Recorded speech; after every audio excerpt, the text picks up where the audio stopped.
Welcome, everybody. This is the Savvy Music Teacher Series, and we are here with the music team from Delaware Valley, Pennsylvania. That's in the Milford, Dingman's Ferry area.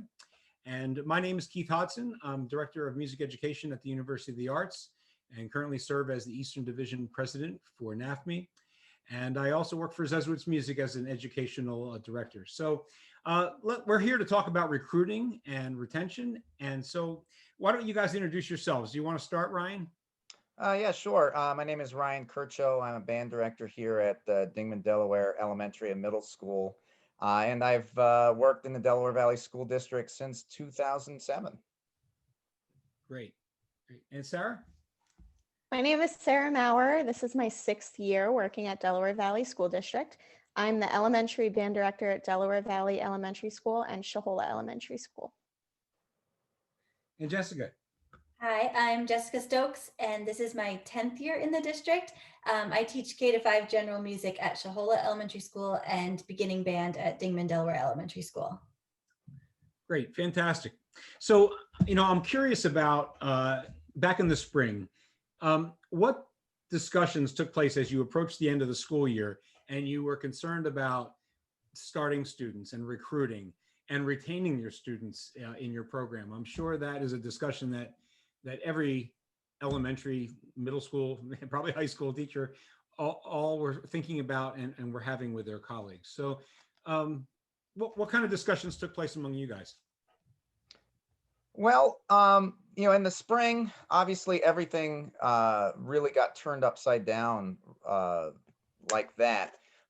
So in the midst of us trying to figure out how to do band completely virtually, we got to around the point, which is April, where recruiting usually happened. And, we all kind of got together, and not physically, but and spoke about, do we want to do this right now, or do we want to put it off until the fall? And we knew that already a lot of districts do it in the fall as well. And, we really felt that had we tried to push it through at that time when everybody, a lot of people were out of work and everything, and everyone was very stressed out, that it wasn't really an appropriate time to do that. And obviously we were dealing with a lot of stuff with our own programs at the time as well. So we kind of felt that having a fresh start in the fall, when we knew what the fall would look like, might be better. Great. You guys have anything to add? In terms of retention, we definitely had to get creative with what we did in the spring. So keeping it light and stress-free for the kids, because who knows what's going on in their home life at home. So I did like a front porch music performance thing, submit videos to me. And I did like a little virtual band award ceremony. I know the Dingman's middle school staff did the same thing. Ryan and his wife handed out awards still. So trying to keep it light and fun, but also still kind of as normal as we possibly could. Great. And do you feel like you were successful in keeping the kids from the end of last year into this year? Or did you notice a drop off, or? I think there wasn't really a big drop off. I don't think between every year, especially when you have kids go from the elementary to middle school, there's a little bit of a drop off. I mean, we have some kids now that are full cyber that don't participate, but I said I didn't really see a big drop off, because as Sarah had mentioned, we really tried to keep things as light as we could in the spring. And so many kids that would reach out because they were just feeling completely overwhelmed having to do their other schooling online, and they'd be talk about how playing their instrument was a release for them. So I'm glad that we were able to do that for them as well. Great. So how about over the summer? What kind of discussions took place in planning for the fall? Jess, you want to talk about our meeting that we had? Or? So the day of the hurricane in August, we met at Ryan's house with the power flickering and this, that, and the other thing the whole time we were there to kind of come up with a plan for this year. And our goal was not to have to ask our administration what we were allowed to do, but rather present them with a plan and say, here's what we are going to do, and give them room to say, okay, not that or not this. So we drafted up our plan together that day, and we sent it to administration, and we honestly never heard back from administration. It was just, here's our plan, this is what we're doing, and we never heard anything else, so this is what we're doing. And so we were pretty open about things with our plan, and said, you know, we're not doing full ensemble rehearsals right now. We're reserving that period to keep for lesson groups, so our lesson groups can be even smaller than they would have been normally. We're obviously using all the PPE for instruments and for their faces with the musician masks. And we tried to make sure that we were covering all of our bases and really let administration know that we had a plan and we felt like we could safely teach our kids this fall. Great. Anything else to add about your plan, or? Yeah, I mean, I think we definitely wanted to kind of be behind the wheel of the car, you know, per se, and in terms of being able to direct what was going on, using that Colorado State research and aerosol as doing that. And then also, I just want to talk about, you know, the great community outreach that we had then too, because we knew that, you know, I had gotten in touch with Tom about, you know, are these, you know, materials going to be available for, you know, coverings and masks. And, you know, he said they're currently being developed.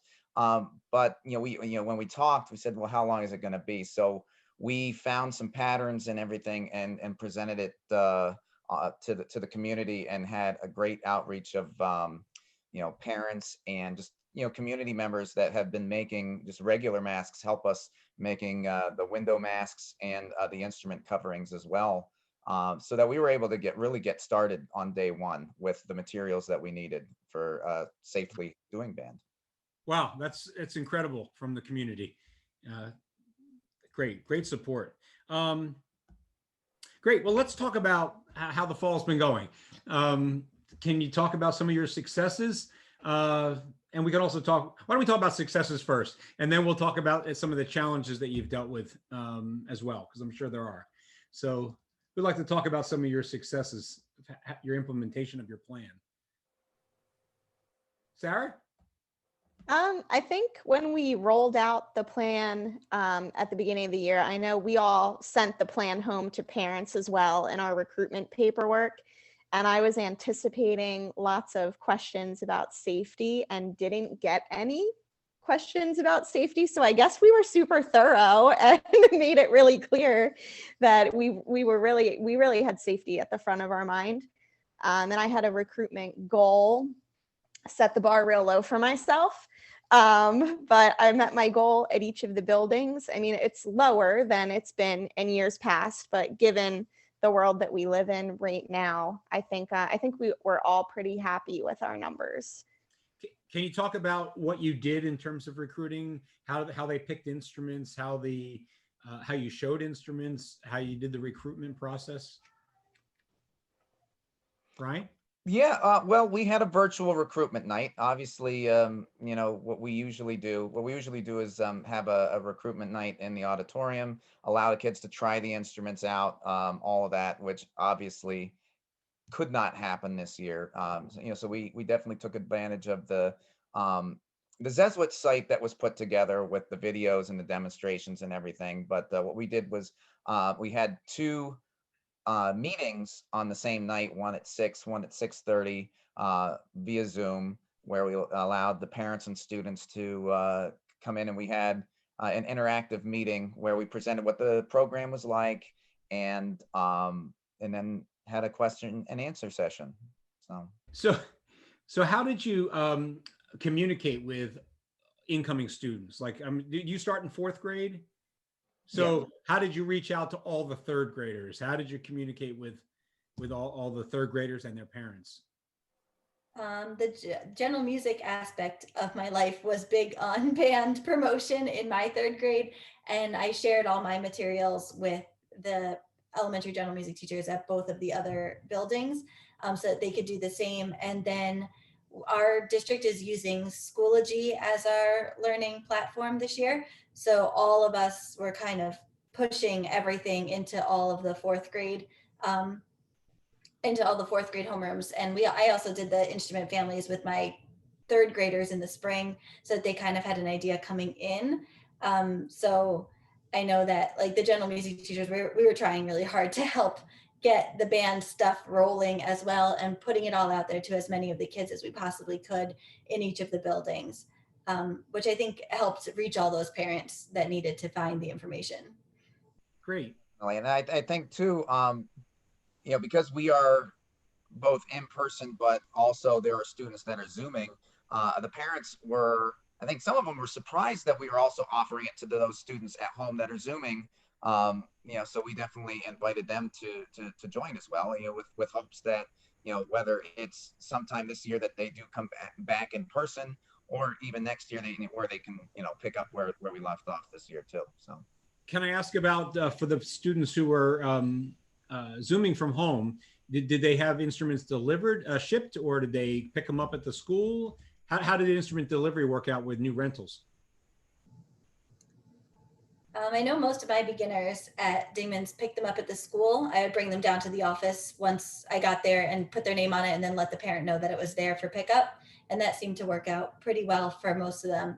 They got them pretty fast. Once I told them that it was there, they're like, oh, good. And then they went to go run and get it. Oh, that's great. Great.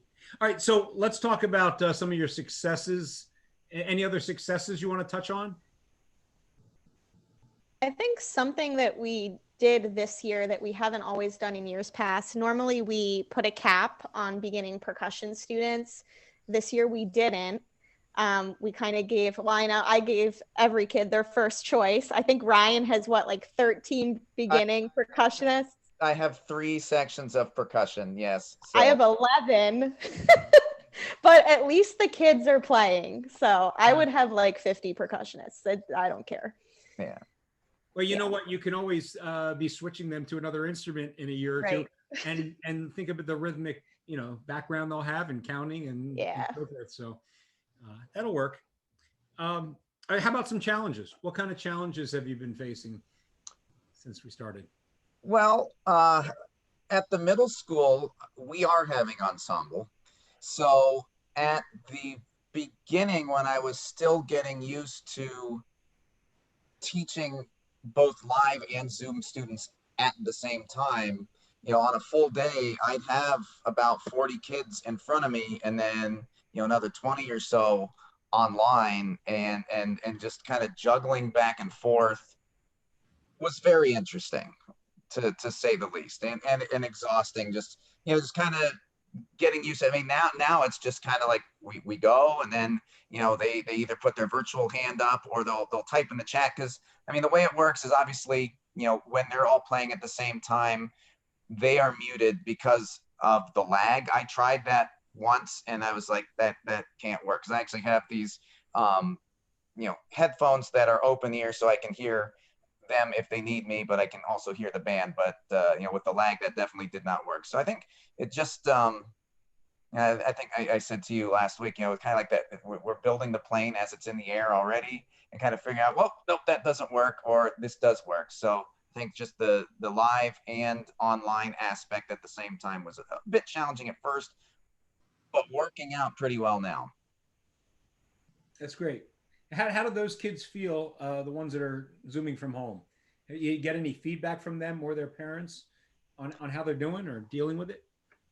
Yeah, I mean, they seem to be doing pretty well. And for some of them, it's been a little bit of a revolving door, where I've had some that started in person, went to Zoom, and then they're back again, for various reasons. But being able to do lessons with the smaller groups, where then I'm able to interact with them much more on a one-on-one basis, hear them play and work with them. I mean, that really is ideal. But, for the full band, when everybody's together, it was a little crazy at first. But no, I mean, they really do seem to be rolling with it. And, with the PPE masks and the coverings, for the in-person kids, I thought that they would complain a lot about it, but they've also been rolling with it really well. I think they're just happy to be in school with their friends and making music together again. Yeah, I hear that from everybody, right? That the kids have adapted really well with that and are great. You guys have anything to add to that? Or how about some other challenges? What challenges are you facing? Um, I think my biggest challenge is with the beginners that are first getting their instruments in Zoom and getting them to put the clarinet together correctly in Zoom and having to I'm like holding my clarinet up to my camera and saying, nope, like this. And then, no, that's not the back of your clarinet. That's the front of your clarinet. Nope, turn that around. I had a kid the first week that it took a solid 10 minutes to find his left hand. I mean, no, that's not it. Nope, that's still not it. No, honey, the one that's on the bottom goes on the top. And where it was a long haul. Thankfully, his older brother happened to walk in the room, and I taught his older brother a few years ago as well. And he leans in the screen and goes, "Is he not finding his left?" And I said, "Nope." And the brother had the same problem in school. So he goes, "I remember what you did." And the kid went and got a stamp and stamped his brother's left hand and said, "Now we can't forget."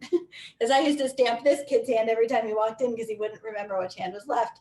So that was helpful. But having them get it together for the first few times where when you're in person, you can just take their clarinet from them and say, nope, do it like this, and then hand it back. You can't do that through the computer screen. And sometimes I really want to.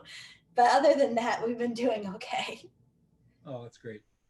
Sarah, anything to add? The kids are really great about the masks.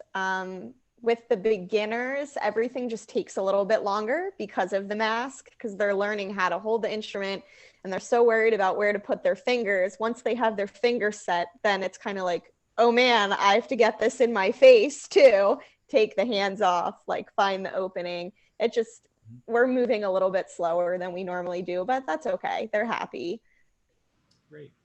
I was thinking about mainly because you said the numbers are lower. You set your bar lower than what you normally would at this time. Have you thought about when this is all over and we are back in person?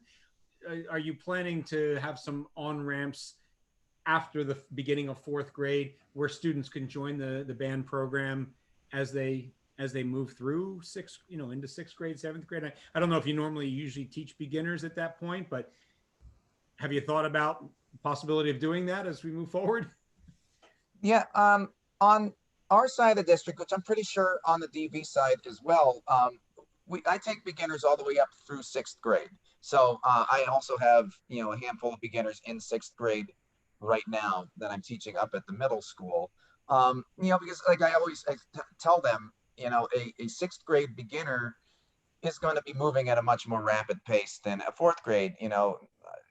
They're up here, but also their fine motor skills and everything are just that much quicker and more advanced than a fourth grader. So a lot of times, like with my sixth grade band, I would say I think the 1 year I had a third that were 2-year players, a third that were 1-year players, and then a third were beginners. And by mid-year, you wouldn't really have been able to tell which was which because the beginners caught up that way and everything. Yeah. So. Oh, that's great. That's great.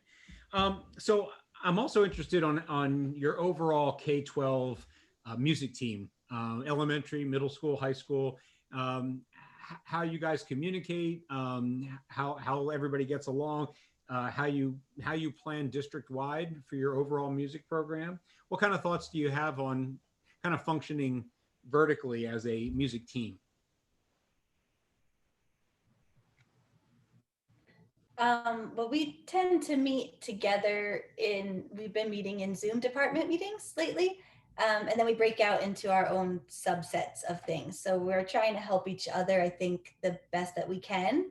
And the hard part is that the different levels, the different age levels of our district have slightly different things happening for them, slightly different regulations happening for everybody. So it's really hard for everybody to get on exactly the same page, I think, across the board, but we're trying our best to help each other across the district within the same discipline as like what we teach, which I think has been helpful navigating all the new stuff of this year.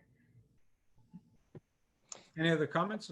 And I think just the vastness of our district too, because we're not all come together in one campus. I mean, there's I guess technically 4 different campuses. You have the main campus, but then the one elementary school is off a little farther. Shahola's, way up north, and then we got the Dingman's campus too. Yeah, so Jessica said, even when we are not meeting together on Zoom, I think we only have full department meetings 3 times a year, I think, because then we go into our subsets, band teachers or general music teachers, elementary, secondary, and stuff like that. But I mean, we definitely try and coordinate, like me with Rick Bullock, who's on the other end of the district, that's also, secondary band teacher. And we always try and coordinate what we're doing and things like that too. Great. Anything else to add?